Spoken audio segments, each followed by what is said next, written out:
আসসালামু আলাইকুম, welcome to throttle diary. আজকে আমি সুজুকি জিক্সার SF এই বাইকটার ফার্স্ট ইমপ্রেশন রিভিউ দিতে চাই, সেই উদ্দেশ্যে এই ভিডিওটা করা। বাইকটা একেবারেই ব্র্যান্ড নিউ। আমার একজন কলিগ কিছুক্ষণ আগে বাইকটা কিনে নিয়ে আসছে এবং বাইকটা মাত্র 45 কিলোমিটার চালানো হয়েছে এখন পর্যন্ত।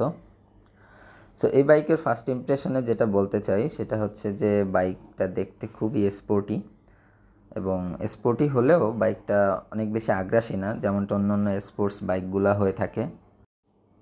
ফলে ঢাকা শহরে জ্যামের ভিতরে দীর্ঘক্ষণ রাইড করতে যে সমস্যাগুলো হয়, আশা করি এটাতে অত সমস্যা হবে না। এছাড়া বাইকের হ্যান্ডেলবার পজিশনটা ঠিকঠাকই আছে এবং মজার ব্যাপার হচ্ছে বাইকের ক্লাচটা স্মুথ মনে হয়েছে আমার কাছে। সাধারণত নতুন বাইকের ক্লাচটা একটু হার্ড থাকে, সেটা খুবই ভালো একটা জিনিস। এরপরে যেটা বলতে চাই সেটা হচ্ছে ফুয়েল সিস্টেম। এই বাইকটাতে যেহেতু FI টেকনোলজি ইউজ করা হয়েছে, ফলে এর ইঞ্জিনটা খুবই smooth comparing two carburettor engine. এছাড়া এই বাইকটাতে ABS ব্রেকিং সিস্টেম ইউজ করা হয়েছে, যেটার ফলে ব্রেকিং স্ট্যাবিলিটি এবং কন্ট্রোলিং দুইটাই খুবই ভালো হবে আশা করা যায়।